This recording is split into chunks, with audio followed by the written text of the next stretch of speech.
As palestras vão procurar abordar, dentro da cultura brasileira, em vários locais do país, o que mudou nesses 50 anos desde que houve as primeiras equipes missionárias. Cada pedaço do nosso país é como se fosse um país diferente. O nordestino, mesmo dentro do Nordeste, quando um paulista fala assim, o nordestino, ele tenta colocar todo mundo junto. Aí quem mora lá em Pernambuco sabe que o paraibano é de um jeito, o cearense é de outro. Então o paulistano está errado quando diz o nordestino e agrupa todo mundo junto. Nós temos o gaúcho, é um povo que já tentou se separar do Brasil várias vezes, mas não conseguiu. Tem o carioca com o seu jeitinho arrastado de falar.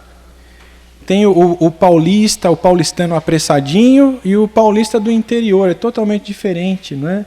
Ele é bem devagar, ele fala porta, e o paulistano fala porta. Então, cada pedaço do nosso país tem uma característica diferente. E nós vamos ver aí várias visões desse nosso país ao longo desses 50 anos. O Evangelho sempre tem que se inserir em alguma cultura.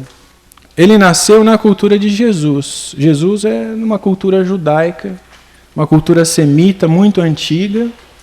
E nós não vivemos mais naquela cultura. Hoje nós tentamos estudar para redescobrir qual é a cultura de Jesus, para poder compreender melhor o que Jesus falou, o que Paulo escreveu, o que os apóstolos pregaram, para tentar fazer a mesma coisa. Mas fazer exatamente a mesma coisa é totalmente impossível. Por causa das culturas atuais, que são bem diferentes, considerando só o nosso país, e se considerar um mundo, muito mais culturas ainda, mas Jesus é um só, e precisa ser pregado a todos os povos. Então, como é que a gente prega Jesus em culturas diferentes, sem deixar que Jesus vire uma figura banal naquela cultura? E como é que a gente apresenta a cultura de Jesus para outros povos, de maneira que eles consigam compreender quem é Jesus e o que Deus fez através dele, narrado em toda a Escritura? É uma novidade, como o Kleber falou, que a gente aqui no acampamento tente trabalhar temas que não são corriqueiros, mas que são fundamentais, são importantes, são temas de base para a nossa experiência cristã. E é para lembrar, então, com essa palestra, que a nossa Bíblia não foi escrita em português, não foi escrita, mas foi escrita assim. Vocês têm que, espero que alguns consigam enxergar, né? Foi escrita assim, em hebraico antigo, né? E o Novo Testamento foi escrito na língua grega, numa Bíblia, mas essa aqui já é uma edição sofisticada da Bíblia grega, né? Em línguas antigas que hoje nos escapam. Então, o hebraico, aquele lá, eu fiz a seta de lá para cá, porque ele é escrito assim mesmo, da direita para a esquerda, né? Quando alguém lê hebraico, ele vem de lá para cá, né? E o grego do Novo Testamento foi escrito, aí a gente lê que nem a língua portuguesa, daqui para lá, né? Então, quando nós estamos lendo a Bíblia, nós estamos vendo livros antigos escritos numa linguagem que não é a nossa. Aquilo lá, só para ter uma ideia, um pedacinho do livro de Josué, comecinho do livro de Josué, isso aqui, versículo 5, lá do Evangelho de João em diante. Então, quando nós nos aproximamos da Bíblia, ela não foi escrita em português e nem em outra língua moderna, foi escrita nessas línguas antigas, arcaicas, que nunca foram língua morta. O hebraico nunca foi língua morta, sempre foi falada, pelo menos em círculos rabínicos. E o grego nunca foi língua morta. O grego é falado até hoje pelos gregos, né? Lá na Grécia. Eles nunca aprenderam outra língua. As crianças já nascem aprendendo grego. É uma maravilha de inteligência. Inteligentíssimos. Então, mas o fato é que, quando a Bíblia foi escrita, usou-se a melhor tecnologia da época. Isso aqui é pedra. Já pensou se a Bíblia fosse escrita toda em pedra? Deus escreveu só a parte dele em pedra, 10 mandamentos. A parte dos homens foi escrita por Moisés, com a melhor tecnologia da época. Alfabeto e coro. Olha aqui, essa pedra aqui famosa, é a mesma inscrição em 3 línguas, em egípcio, aquelas hieróglifos, né? Depois na linguagem demótica do povo e finalmente em grego. Né? Essa pedra aí ajudou os homens a entenderem e decifrarem essa língua que pareciam mais desenhinhos sem sentido do Egito Antigo. Mas o mundo antigo não usou, os cristãos não usaram a pedra, nem os hebreus não usaram a pedra. Também não usaram o barro. Olha aqui, isso aqui é uma biblioteca antiga, em desordem, né? Alguém bagunçou essa biblioteca. Mas imagina se Moisés estivesse no deserto do Sinai, que carregar uma biblioteca desse tipo, né? Os livros seriam mais ou menos assim, né? Uns tijolos. Então, os levitas certamente seriam a tribo mais forte de Israel, não é? Por portar todos aqueles tijolos. Não, o que eles fizeram foi justamente que eles escolheram trabalhar com um texto, com um papiro. Na verdade, eles começaram com couro, né? Eles escreveram em livros de couro. Inclusive isso aqui, esse recorte aqui eu tirei de uma notícia de um jornal, que uns palestinos lá em Israel estavam vendendo esse manuscrito raríssimo. E a polícia de Israel prendeu, né? Eu também tenho aqui uma coisa para vender, se você quiser. É um manuscrito antigo, eu estou desempregado, estou precisando, né, da sua ajuda. Mas assim, isso depois. Mas esses caras foram presos com isso aqui, porque é o jeito antigo hebreu de escrever, não é? Sem a pontuação, nos caracteres bem antigos. E dessa forma foi que eles escolheram usar a melhor tecnologia. A tecnologia que usava o alfabeto fenício, né? O texto hebraico mais antigo foi escrito com um alfabeto parecido com esse, né? Ele é todo angulado assim, tá vendo? Tem as pontas, uns desenhos.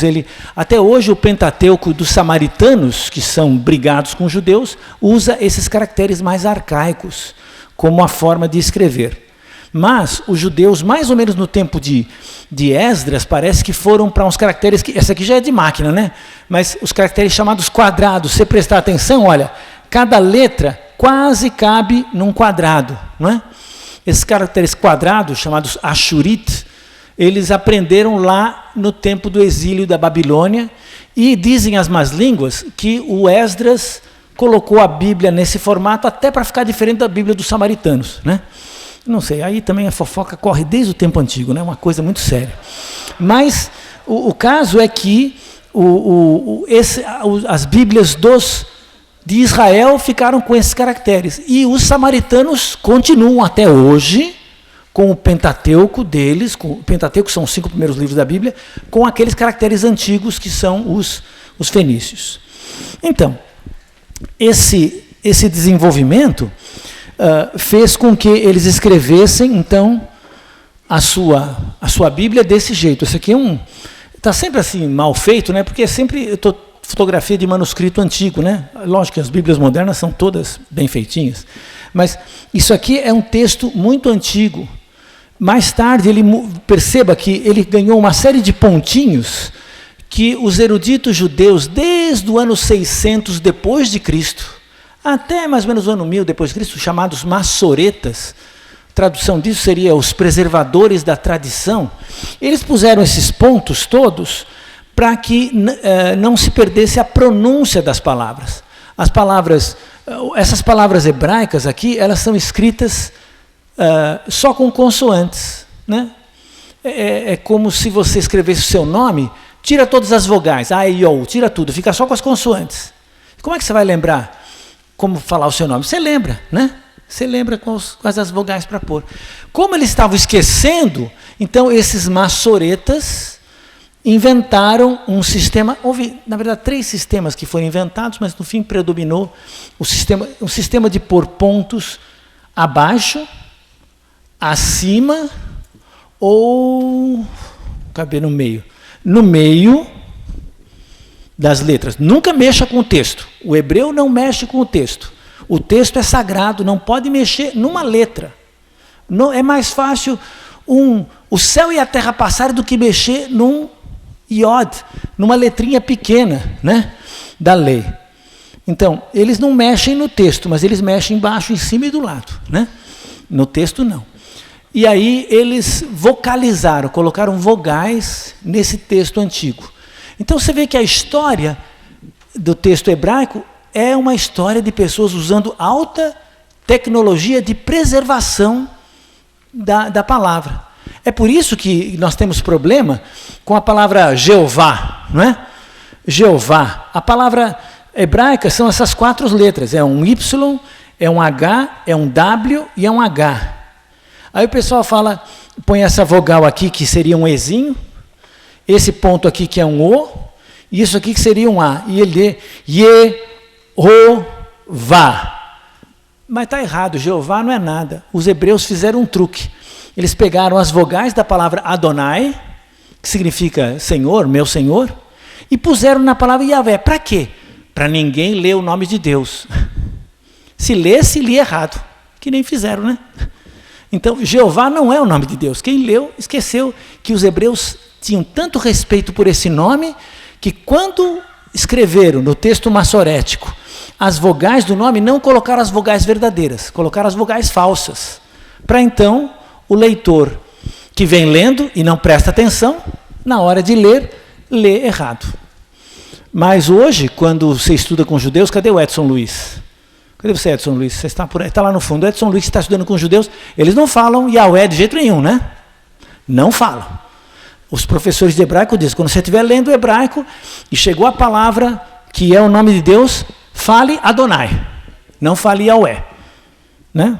É um desrespeito, é que nem cuspir na sua mãe. É bom cuspir na sua mãe? Claro que não. Então não fale o nome de Deus deles em qualquer momento. Né? Tanto que eles não falaram que alguns até pensam que eles esqueceram como pronunciar, mas eles sabem. Né? Mas o ponto é que essa pontuação é coisa dos massoretas, dessa técnica de preservar o texto bíblico. E nesse eu mostrei só um caso que dá problema, né? Sempre vem perguntar para você, Jeová é o nome de Deus? Não é o nome de Deus. Não é o nome de Deus. Como é que é? Deve ser, tem algum judeu aqui? Não. É Yahweh, provavelmente Yahweh, né? Verso judeu é Adonai, né? Mas já que não estamos escandalizando nenhum judeu, né? Então, provavelmente Yahweh, provavelmente é uma vogal, um A aqui, e aqui um E, provavelmente, né? Bom, mas enfim, isso é discutido a forma exatamente de escrever. Então, os cristãos, aqui está meio fraquinho, mas os cristãos foram para outra tecnologia quando escreveram o Novo Testamento, foram para o papiro, rolos de papiro. Vamos ver esses rolos, Lucas. Os cristãos foram para os rolos de papiro e logo migraram para o caderno. Volta para o anterior. O rolo é assim, não é? Enrolando, né? Escreve na horizontal, só que pode escrever de um lado só, né? O livro de Apocalipse fala do rolo escrito por dentro e por fora. É uma coisa excepcional, né? Escrever por fora era ruim, né? Normalmente escrevia só por dentro. Mas os cristãos também desenvolveram uma tecnologia na época deles. Já se usava cadernos de papiro, mas não para textos importantes. E os cristãos começaram a usar caderninhos de papiro, que dá para escrever dos dois lados, que nem um caderno, né? E colocar os livros sagrados deles aqui dentro, desse papiro, né? Então eles começaram a escrever a sua Bíblia nesses cadernos. Olha aqui, esse aqui é a carta de Pedro, lá é o finzinho da carta aos Gálatas, né? Mas tudo escrito em papiro, que é uma espécie de... seria equivalente ao papel, mas não é papel. Ele é feito do caule de um junco que nasce lá no Egito. Mas os cristãos desenvolveram tecnologia. Está vendo essa letrinha com um traço em cima? Aqui, eles inventaram jeitos de abreviar os nomes divinos. Deus, Jesus, Salvador, Senhor. Abreviaram para que o papel não gastasse muito papel. Já pensou quantas vezes fala Senhor na Bíblia? Né? Você vai escrever Senhor todas as vezes, vai gastar muito espaço, né? Economizando. Então, eles fizeram vários estudos e a igreja cristã, já no ano 50, 20 anos depois de Jesus ter voltado aos céus, ela já tinha uma grande tecnologia de desenvolvimento de literatura, que foi feita nos primeiros livros que os cristãos escreveram os seus escritos sagrados, os papiros. Depois, aqui tem mais um papiro, olha. Isso aqui é um pedacinho do Evangelho de João, né? E vê, é tudo letra maiúscula, tudo grudado, tudo junto, né? Sem vírgula, sem ponto, sem nada. É por isso que tinha que ler em voz alta. O sujeito pegava e começava a ler em voz alta. Faz experiência em casa. Um dia você pega um texto, escreve tudo grudado, tudo junto. Aí começa a ler em voz alta, sai. Lendo em silêncio é difícil tirar o som. Mas lendo em voz alta você acaba... Quando eu estou falando aqui, eu falo as palavras sem espaço nenhum, né? Até você fala, quando é que ele vai parar de falar, né? Mas assim, o ponto é que você, lendo um texto assim, fica normal. Você vai conseguindo fazer os sons e vai produzindo resultado. Então, era a tecnologia que os irmãos tinham até mais ou menos o século III. Depois, a igreja ficou rica. O Constantino, o imperador, virou o patrono da igreja. Oh, coisa boa! Agora a gente compra pele de gazela egípcia, velino, pele fina, pergaminho de alta qualidade. E aqui tem um manuscrito vaticano, um dos mais famosos que existe, mais ou menos do ano 350 depois de Cristo. Ele pode ter sido das 50 cópias de Bíblia que o imperador Constantino encomendou, e ele é também escrito, todas as letras, né? Às vezes, olha só, tem uma nota de margem aqui, porque o copista, aqui no meio, esqueceu de colocar alguma coisa. Aqui, ó. Então ele põe a notinha ali, né? Entendeu? Faltou uma palavra, né? Aqui é todo homem. Não dá para ler, né? Eu lembro de ter visto o manuscrito melhor antes. Mas, enfim, então, mas é um manuscrito, é tudo escrito à mão, né? Então a igreja tem vários desses exemplos de manuscritos. Esse aqui, por exemplo, é um manuscrito sinaítico, que foi encontrado lá num mosteiro ortodoxo grego, no sopé do atual Monte Sinai, né? E esse manuscrito aqui é do Velho Testamento, né? Isso aqui é o livro de Jeremias, né? Em grego. Mas o Jeremias termina aqui começa Lamentações. Mas, de novo, olha aqui que beleza de letra. Isso escrito à mão, né? E os caras foram trabalhando esse texto para que a igreja pudesse ter o Novo Testamento com a melhor tecnologia da época. Aqui você tem um manuscrito alexandrino. Também você vê com as pequenas notinhas de correção, né? Eventuais. Eu não sei o que é isso aqui. É Lucas. Aqui começa o Evangelho de Lucas. Então aqui deve ter terminado Marcos. Aí começa Lucas, né? É isso mesmo. Então, mas você vê que a igreja foi muito cuidadosa em trabalhar com a Bíblia e produzir a Bíblia. Agora tinha patrocínio imperial, pôde usar materiais mais caros. Aqui, por exemplo, olha, é uma obra interessante. Você pode ver que tem duas... Não é que o computador deu problema, não. Esse computador bichou, né? Não. É que alguém raspou, pegou o antigo pergaminho e raspou. E aí escreveu uma outra coisa em cima. Só que o que foi escrito em cima, que é muito legal, a obra do Santo Efraim, não é tão importante quanto o que está lá embaixo, que é o Novo Testamento grego do século IV. Então, o Constantino von Tischendorf, um pesquisador do século XIX, conseguiu perceber isso e foi lendo o que estava embaixo e se publicou esse manuscrito para comparação com o Novo Testamento, né? Porque é um manuscrito muito antigo. Agora, depois na Idade... Aqui não, né? Na Idade Média, veja, isso tudo é feito à mão. São as famosas Bíblias com iluminuras, com gravuras. Uma beleza. Cada página da Bíblia era uma obra de arte. Isso tudo feito à mão, não tem fotografia, não tem pintura, não tem internet, né? Corta-cola, né? O cara pintava cada página da Bíblia, ou as páginas principais. Isso é um trecho da Vulgata Latina, né? O trecho latino. Então, a igreja foi produzindo os seus livros. Com o tempo, aquele texto grego em maiúscula, tudo maiúscula, foi passado para letras minúsculas, né? Parou-se de escrever tudo maiúsculo grudado, começou a escrever em minúsculo e as letras separadas, né? E aí, esse texto fica mais fácil de ler, mais fácil de editar, trabalhar, Eles começaram a colocar até uma certa acentuação que não existia no original, ou quando existia era meio inconstante. Então, a igreja foi uma comunidade que trabalhou cuidadosamente os seus livros. Aqui é um gráfico só para dizer que a igreja usou papiro mais ou menos até o século IV, quando ganhou patrocínio do governo, né? Aí vai extinguir aqui. E usava uma espécie de junco, né? Uma caninha cortada para escrever. No começo usava rolo, mas realmente depois sempre ou cadernos, sempre cadernos ou códices, né? Sempre códice. No começo usava essa letra tudo maiúscula, vai mudar para a letra minúscula lá no começo do século IX até o século XI. Né? Depois, realmente, quando usava velino, usou pena, e o papel surgiu mais ou menos no século XIV. Né?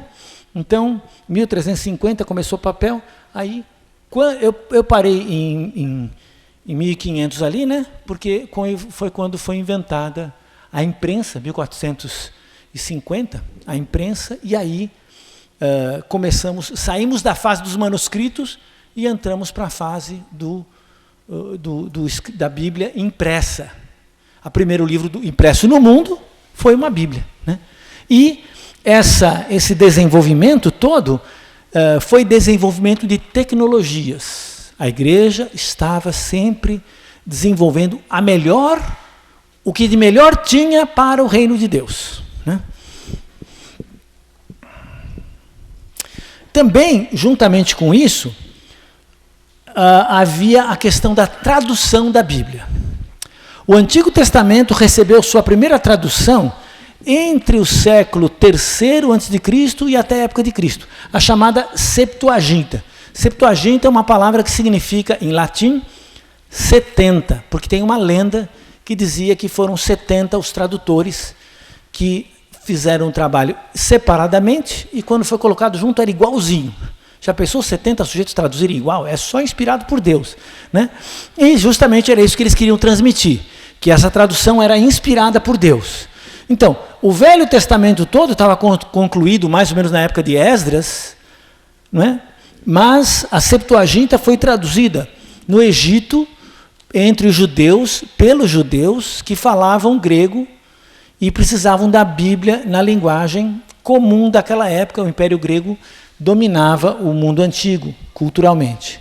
O Novo Testamento foi escrito em grego, entre os anos 50 e no máximo 90 e pouco está tudo escrito. Né? Na verdade, os primeiros livros do Novo Testamento foram escritos até antes. A carta de Tiago pode ter escrito em 45. Né? Mas a primeira grande obra de tradução é a Vulgata, do Jerônimo. Os católicos chamam de São Jerônimo. Uma grande obra de tradução porque ele traduziu o Velho Testamento do hebraico. Até essa época, os cristãos usavam a Bíblia, o Velho Testamento traduzida do grego, porque eles usavam a Septuaginta. A Bíblia cristã, por muitos anos, era Septuaginta, Velho Testamento e Novo Testamento grego. Mas aí o Jerônimo, que foi encarregado pelo Papa Dámaso de fazer uma revisão das versões latinas que existiram, a versão do Novo Testamento parece que ele podia trabalhar com as que existiam e fazer uma harmonização.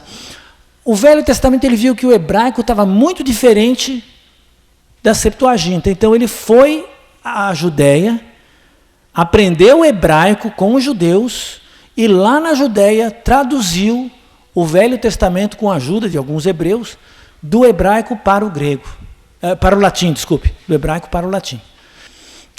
Nessa história entra a imprensa. O primeiro livro impresso, quando aquele alemão, Gutenberg, adaptou uma ideia que veio do Oriente para a Europa, adaptação de tipos móveis, não é? Para produzir texto e imprimir em larga escala textos. Então, o primeiro livro impresso foi a Bíblia, uma Bíblia em latim, uma Vulgata, né? Foi o livro que Gutenberg imprimiu. Ainda dependia, tinha essas gravuras bonitas, né? Tudo feita, esculpida no tipo, né? Mas assim, as Bíblias antigas foram se transformando em não mais manuscritos, mas obras impressas. Então, as datas são mais ou menos essas. O primeiro livro a ser publicado, 1450, é a Bíblia, a Vulgata. Os hebreus produziram um primeiro texto hebraico impresso em 1494. E o primeiro texto grego impresso foi em 1516, ou seja, 16 anos depois que descobriram o Brasil, na Europa, Erasmo de Roterdã, ou Desidério Erasmo, produzia um texto grego para ser usado nas traduções. Na verdade, o cardeal Ximenes, da cidade de Cisneros, de Complutum, já tinha um texto grego pronto. Mas como ele queria esperar o Velho Testamento para publicar junto, ele não foi o primeiro. Quem foi o primeiro foi o Erasmo, esse helenista holandês. Então, com base nesses textos, se começou a estudar muito a Bíblia. Adivinha de quem que é essa Bíblia? É a minha, que eu rabisco muito. É do Martinho Lutero. Isso é uma cópia de uma Vulgata do Martinho Lutero, cheio de anotações, né? Esse homem vai fazer o trabalho, durante o período de reforma protestante, vai fazer um trabalho de tradução da Bíblia para um idioma moderno. E a ideia do Martinho Lutero é a seguinte: eu quero que qualquer alemão que está na praça possa entender o que a Bíblia diz, possa ler a Bíblia na linguagem do povo. Inclusive, a tradução do alemão dele acabou unificando a Alemanha. A Alemanha se tornou um Estado unido e não um fragmento de pequenos feudos, porque a Bíblia do Martinho Lutero acabou por unificar a linguagem e fazer com que a Alemanha se tornasse um dia uma unidade política. Mas, enfim, as traduções começaram e você vai encontrar centenas de traduções bíblicas hoje, desde as mais antigas até as mais modernas, tem tradução de todo jeito.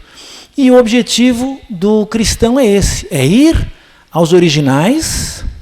Assim como nós queremos pegar o evangelho lá da cruz, nós queremos que a mensagem da Bíblia seja também aquela mensagem antiga. Então vamos aos originais e dos originais trazer a mensagem para hoje. Mas e a Bíblia em português? Então, como é que é a nossa história? Bom, esqueci aqui, desculpe, esqueci. Hoje tem programas de... Isso aqui, os programas, se você quer ler, por exemplo, o manuscrito sinaítico, eu não posso ir lá no Museu Britânico ler. Não faz mal, entra no site da internet, onde o manuscrito está lá, fotografado, qualquer página. Aqui, você recorta a página que quer olhar, e você lê, e ele tem análise gramatical, ele tem uma série de dados filológicos. Você pode ver qualquer desses manuscritos antigos hoje, muitos deles já estão disponibilizados online, né? Significa um avanço imenso na Bíblia e na formação de conhecimento, da disponibilização de conhecimento bíblico. Mas agora sim, e a Bíblia em português? Tem que voltar atrás do tempo. 1516, o Erasmo de Roterdã estava publicando o primeiro texto grego impresso. Até então, o texto grego tinha sido transmitido manuscrito. Mas, em 1500, lembra o que aconteceu? Dia 22 de abril, né? Daqui a pouquinho, né? 21 de abril é tiradinho, mas 22 de abril é descobrimento do Brasil, não é mesmo? Eles encontraram aquele ilha, depois monte e depois Brasil, né? Então, os portugueses eram uma pequena nação escravocrata que desde o século XIII tinha se lançado ao mar, tinha mais portos na costa de Portugal no século XIV do que hoje. Eles eram marinheiros, o menino nascia e era batizado na água do mar, né? E esses portugueses tomavam conta do mundo, foram por toda parte, e quase o português se tornou um inglês. Isso aqui, mais tarde, quando o Império Português perdeu o lugar e os holandeses tomaram conta das colônias portuguesas na Ásia, esse Cornélius, que era um governador holandês da Indonésia, disse: se você fala português no Ceilão, é entendido em todo lugar. Se você fosse para o Oriente, mais ou menos no século XV, caísse de paraquedas, lá não tinha paraquedas, né? Viesse de náufrago lá na praia e falasse português na Indonésia, no sul da Índia, no Ceilão, na Indochina, você seria entendido, né? As pessoas, os portugueses estavam por 200 anos fazendo negócio ali. Eles foram os primeiros a dobrar o Cabo da Boa Esperança, um pouco antes de 1500, né? E eles monopolizaram aquela linha. Então, havia um grande número de portugueses lá, pessoas, falando português lá no Oriente. Mas aí os holandeses, que eram calvinistas, que eram reformados, que eram protestantes, tomaram a região. O Império Português foi cada vez de mal a pior, né? Napoleão Bonaparte acabou atrapalhando um pouco. E eles ficaram escondidos aqui no Brasil. Lembra? A família real veio para o Brasil, ficou aqui no Rio de Janeiro fazendo uma bagunça, né? Mas foi bom para o Brasil, ruim para as colônias do Oriente. Perderam todas. Quem entrou? Holandeses. E aí foi que na Holanda, os holandeses, por conta de quererem pregar o evangelho, acabaram colaborando com esse sujeito, olha aqui, João Ferreira de Almeida, né? João Ferreira de Almeida, que era um português que se converteu do catolicismo para o protestantismo. Quem aqui tem menos de 2 anos de convertido? Menos de 2 anos. Menos de 2 anos? Quanto tempo? 3 meses. Quem mais? 6 meses? Então todo o resto pode fazer. Tem mais alguém? Quanto tempo? 4 meses. Então vocês estão isentos. O resto não está isento. João Ferreira de Almeida fez sua primeira tradução bíblica de todo o Novo Testamento, do espanhol para o português, com 2 anos de convertido. Pois. Quem tem menos de 16, quem tem 16 anos aqui? 16 anos. Agora você caiu. 16 anos. 16 anos de idade. Eu vi que você tem várias vezes 16, meu irmão. Não, só 2 vezes 16, tá bom. Ele fez essa tradução aos 16 anos de idade. 16 anos de idade, 2 anos de convertido. Era do espanhol, tá? Para o português. Não é essa. Não é essa aqui. Mas João Ferreira de Almeida, ele se converteu mesmo à Bíblia, ao Evangelho. Ele saiu do catolicismo. Você sabe que ele teve a fotografia dele queimada lá na Ásia pela Santa Inquisição? Que pegaram a gravura, não tinha foto na época, né? Pegaram a gravura dele e queimaram em praça pública. Esse aqui vai para o inferno, né? E queimaram a foto dele lá, né? Então, mas esse João Ferreira de Almeida era um homem perseverante, né? Tanto que o lema que tem num pequeno texto, num frontispício de um livro que ele publicou é: quem persevera alcança, né? O pequeno lema de João Ferreira de Almeida. Mas ele foi com esse interesse na Bíblia, lutando. Ele começou como um obreiro simples, capelão, diácono, o que seria o ministro, o pastor, né? Chamava padre lá no Oriente. E quando ele chegou a tal ponto, fez seminário, estudou grego, estudou hebraico, começou a traduzir o Novo Testamento e traduziu, né, esse Novo Testamento para o português. Inclusive, lá em Torre de Tavares, em Portugal, onde ele nasceu, tem uma placa feita pelos portugueses. Pois, por que português? Porque dizem que ele traduziu para o português a partir do hebraico o Novo Testamento, e é do grego, né? Mas as placas foram feitas em Portugal, você tem que entender que isso faz parte da cultura. É verdade, eu não editei nada aqui, né? Então, mas lá na terra dele, embora eles não entendam de Bíblia, são generosos e fizeram homenagem ao João Ferreira de Almeida como alguém que traduziu Sikh, do hebraico, que é do grego, o Novo Testamento para o português. A primeira tradução que foi feita para o português. Na verdade, houve traduções anteriores. Os reis, a família real portuguesa, no século XI, XII, XIII, era muito interessada na Bíblia. E várias pessoas da família real fizeram traduções do latim para o português. Mas ninguém sabia grego. Mas depois que a Santa Inquisição proibiu a leitura da Bíblia, a tradução da Bíblia no vernáculo, então acabou a tradução. E a primeira pessoa a se aventurar é o nosso querido João Ferreira de Almeida. Mais tarde, essa Bíblia dele foi editada. Aqui tem uma segunda edição. Mas cadê o nome dele? A famosa política eclesiástica. Os chefes pegaram o nome, né? Theodor Sas Jacobus op den Acker. Né? Pegaram o nome, mas depois isso aí sumiu, né? Realmente voltou o nome de João Ferreira de Almeida à edição da Bíblia. Uns anos depois, a Sociedade Britânica, a Sociedade Bíblica Britânica estrangeira, pegou em 1819 e publicou a obra portuguesa, Novo e Velho Testamento, de João Ferreira de Almeida, né, pelo padre. Padre, ele nunca foi católico. Ele foi católico, mas se converteu, né? Mas chamavam de padre os ministros lá daquela região do Oriente. Então usou o nome padre aqui.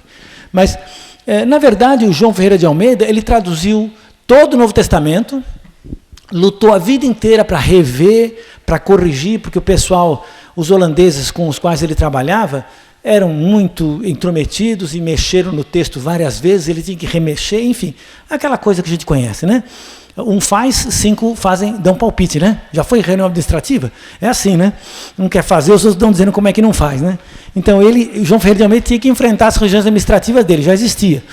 Mas o fato é que, mais tarde, ele morreu no meio do caminho, traduziu todo o Pentateuco, todos os livros históricos, terminou os poéticos, estava indo nos proféticos e morreu lá no capítulo 48, 40 e pouco de Ezequiel, né? Então, há quem diga que ele morreu no meio de Jeremias. Então, as informações estão um pouco desencontradas. Mas, enfim, ele estava traduzindo os profetas, essa que é a questão. E a obra dele começou a ser publicada pela Sociedade Bíblica. Aqui, os católicos, então, acordaram. E Antônio Pereira de Figueiredo, em 1839, traduziu da Vulgata a Bíblia para o português. Se os protestantes têm Bíblia em português, nós também precisamos ter. E os católicos. E Antônio Pereira de Figueiredo era um erudito. O português dele é lindo, né? Tanto que esta publicação, por um tempo, até circulou entre os protestantes. Agora, ele incluía os apócrifos, né? Nessa Bíblia. E os protestantes, mais tarde, usaram, naquela época não tinha direito autoral, as sociedades bíblicas protestantes chegaram a publicar Antônio Pereira de Figueiredo, porque a linguagem era mais bonita do que a do Almeida. Mas era um texto, uma tradução de uma tradução. A Vulgata já é uma tradução. E traduzir uma tradução é ruim. Então, se abandonou esse esforço e se voltou justamente para os originais. Então, esse gráfico aqui mostra mais ou menos o que aconteceu. É um esquema, não vou querer que você leia nada. As cópias antigas, um caminho é as Bíblias de Almeida, e tem um monte de Bíblia de Almeida, né? Tem várias. Quando se fala João Ferreira de Almeida, tem um monte de variações das Bíblias de Almeida. Então, aqui ele tentou mostrar isso. E a Vulgata, que está ali, e as Bíblias que vieram da Vulgata, né? A mais importante, nem está aqui, o Figueiredo, né? Antônio Pereira de Figueiredo. E, no meio disso, Bíblias que vieram diretamente do grego hebraico. Nós vamos falar depois. Aqui tem várias edições. A tradução brasileira, em que trabalharam vários eruditos brasileiros, inclusive Rui Barbosa, o gênio da raça, o baiano, né? Trabalhou aqui na tradução brasileira também, embora ele fosse não evangélico, né? Não, era um erudito só, mas várias edições foram feitas. E essa história, então, das revisões de Almeida foi assim. Você tem a Almeida Revista Corrigida, que vem sendo revisada muito, a Almeida Revista Atualizada, que tem sido usada, tem sido revisada com maior cuidado. Pule 2 slides, Lucas. Pule esse. Hoje em dia, quando se estuda o Velho Testamento, se estuda então com os textos críticos. A Bíblia do Quitel, uma Bíblia hebraica feita no início do século XX, e a Bíblia hebraica Stuttgartense, que agora é publicada no fim do século XX, início do XXI, são os textos hebraicos melhores para trabalhar. Sem dúvida, esse aqui é o melhor do que esse é o mais antigo, né? Texto grego, para usar, é o texto grego de Nestlé Aland. Então, quando se faz hoje tradução da Bíblia, usa-se aquele texto hebraico, a Bíblia hebraica Stuttgartense, ou o Novo Testamento grego do Nestlé Aland, que é o nome dos editores, né? Então, há um trabalho de comissões de homens doutos, eruditos, trabalhando aqueles milhares de testemunhos de manuscritos para chegar a uma tradução melhor. E hoje, se você quiser comprar no Brasil um Novo Testamento grego produzido aqui, que você possa usar, a Sociedade do Brasil produz o Novo Testamento grego, 5ª edição revisada, com introdução em português e um dicionário feito por um professor lá da Este, lá de São Leopoldo, excelente obra, produzida no Brasil, você não vai pagar importação de livro, compra aqui, compra numa livraria que tem contato com a Sociedade Bíblica do Brasil. Né? Velho e Novo Testamento, aqui, encadernado numa Bíblia só. Né? Então, aqui atrás, Velho Testamento. Aqui na frente, Novo Testamento. E você, numa Bíblia só, num volume só, tem texto grego, texto hebraico para trabalhar. Né? Há quem tente usar ainda o Novo Testamento da Sociedade Bíblica Trinitariana e também o texto hebraico da Sociedade Bíblica Trinitariana. O texto hebraico até que não é difícil, mas aquele texto do Novo Testamento grego você compra por R$15, mas não vale como um texto antigo, é um texto medieval. Né? Depois a gente pode discutir sobre isso. As traduções foram feitas, Bíblia em Linguagem de Hoje, Almeida, século XXI, uma revisão mais recente de Almeida, a versão King James em português. Rei Tiago era uma versão famosa no inglês. Pegaram alguns princípios de tradução, trouxeram para o português. Há quem goste, é uma Bíblia de estudo, há quem não goste. A Bíblia, a nova tradução na linguagem de hoje, que é a antiga Bíblia em linguagem de hoje, e o último grande trabalho de tradução, a nova versão internacional, NVI, não é? Mal falada por alguns, né? Aquele meio que se me mostrou lá, os caras batendo feio nessa versão. Então vamos olhar rapidamente alguma coisa dessas versões. Coloquei umas siglas aqui, meu tempo vai acabar, né? 10 minutos, Se vocês aguentarem 10 minutos, eu vou tentar. As versões bíblicas muito literais, Almeida, Revista e Corrigida, e Almeida Revista Atualizada, aliás, Almeida Corrigida Fiel e Almeida Revista e Corrigida, muito literais. Né? São boas, mas são muito literais. Tome cuidado para entender o que estão dizendo. A Almeida Revista e Corrigida da Sociedade Bíblica do Brasil e da Imprensa Bíblica Brasileira melhoraram um pouquinho.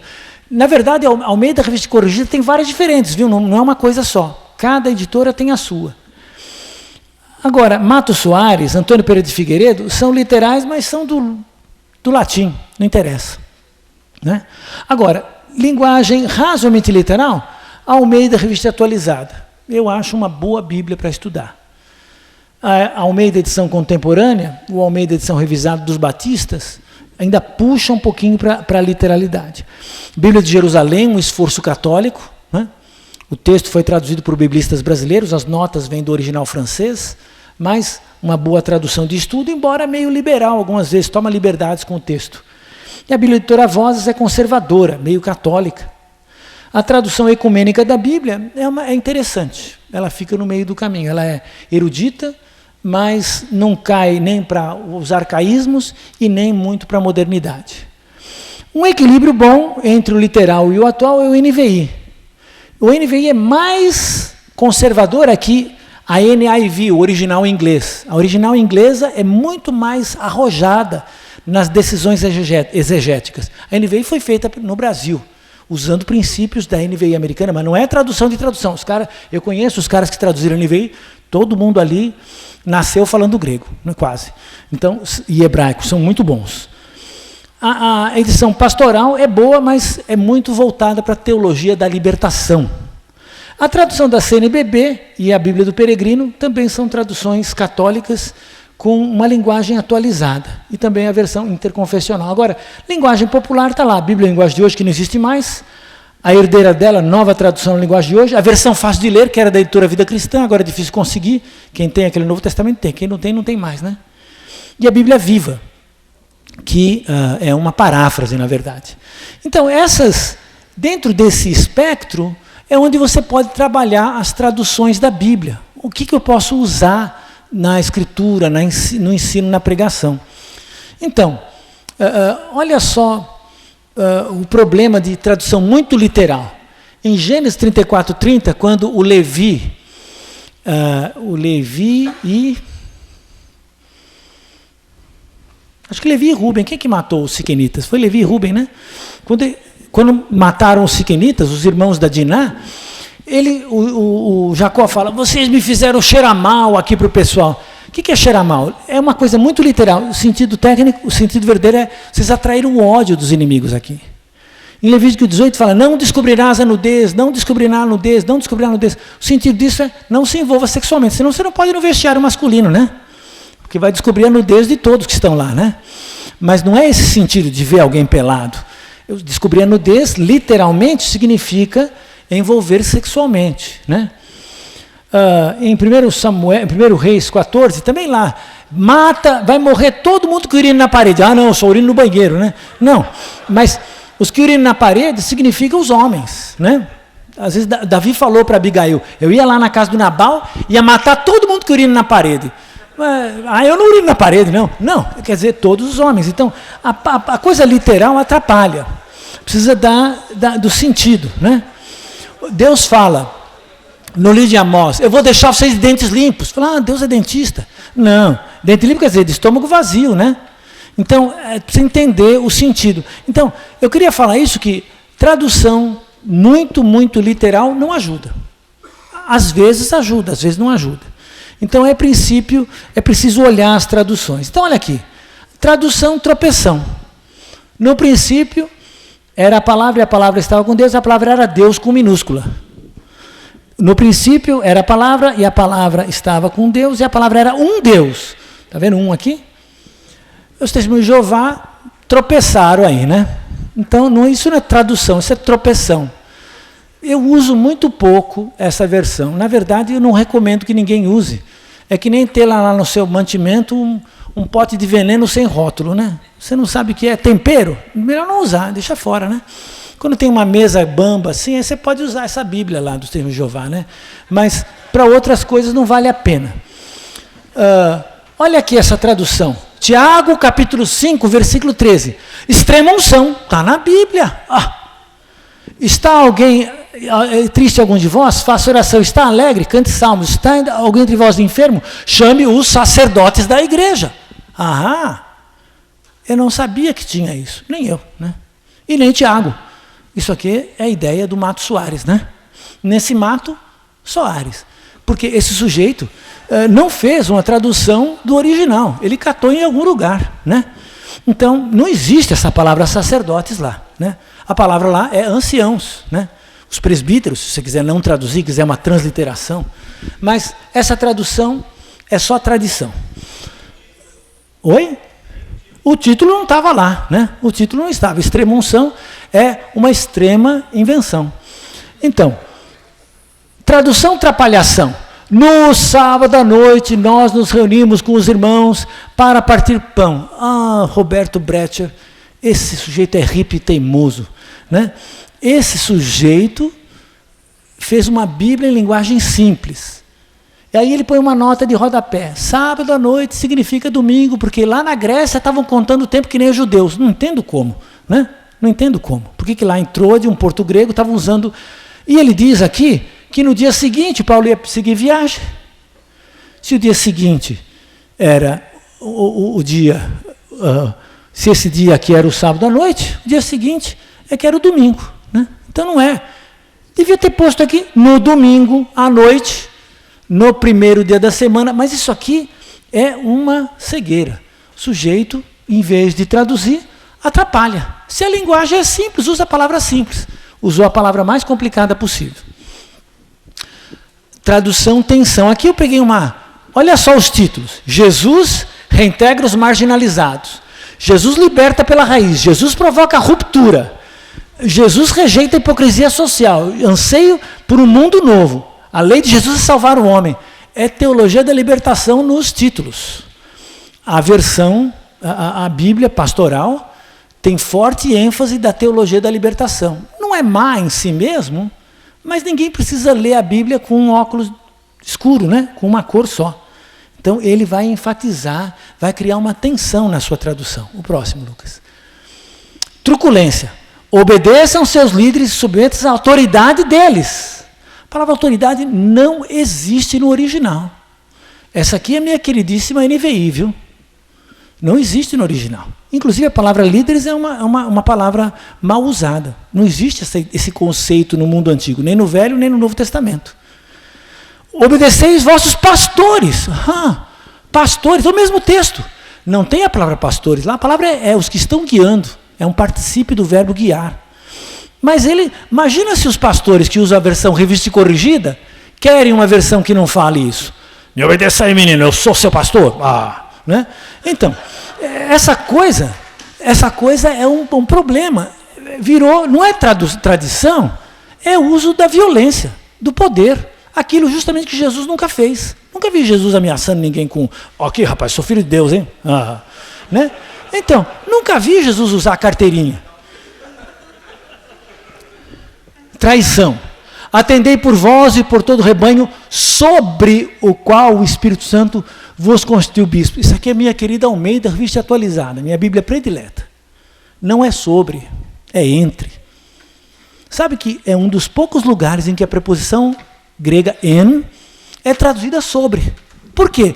Porque Almeida é protestante. Os bispos estavam sobre ele o tempo inteiro, inclusive atazanaram a vida dele bastante. E por isso entra sem perceber. A pessoa respira tanto um ar de autoritarismo, isso entra no texto. Então, existe uma tradução perfeita? Nenhuma. Nenhuma tradução é perfeita. Aqui, surgiu João, o imersor, no deserto, anunciando imersão. Eu os imergi na água, no entanto, ele vos imergirá no Espírito Santo. Cadê Ricardo Sobral? Essa é a única tradução de um irmão o único homem da nossa fraternidade, aqui no Brasil, que publicou uma tradução do texto grego, é o Ricardo Sobral, professor lá do Ebenezer, o primeiro, espero, de muitos. Essa aqui é a tradução dele, uma tradução sem tradição, né? Sem termos tradicionais. Anjo é mensageiros, né? Batizar não é batizar, é imergir. João não é o batista, não frequentava aquela igreja. Ele é o imersor, né? Então, o que acontece é um trabalho da nossa fraternidade de uso das traduções. Então, enfim, estou terminando. Use as versões mais literais para estudar. Realmente não tem como. Use Almeida Revista Corrigida, a arcaica, antiga, quase atrás de cada palavra tem uma coisa lá no grego, tem uma coisa no hebraico. Inclusive, a Almeida Revista Corrigida, quando não tem a palavra lá atrás, eles põem em itálico. Você saber que não tem palavra lá atrás, é para dar o sentido. A Almeida Revista Corrigida, excelente versão, passou por tantas revisões, tem uma comissão permanente de revisão e consulta. Não é uma tradução que parou lá com Almeida no século passado. A nova tradução linguagem de hoje, a Bíblia de Jerusalém, é bom para entender. Quando está travando, vai para as Bíblias mais livres. Dá para dar uma olhada. E a NVI é boa para pregar, porque, apesar de ser evangélica, de representar um tipo de ideologia denominacional e também de sustentação do poder, ela ainda tem coisas boas, né? Porque todas elas foram feitas assim, feitas dentro de estruturas tradicionais, e o homem não consegue se libertar facilmente da tradição. Agora, a última coisa que eu quero deixar, para traduzir, aprenda grego, aprenda hebraico. Dá Cristo ao mundo, Ele o ama e o quer salvar. Dá Cristo ao mundo, deves de Cristo falar, deves de Cristo falar, deves de Cristo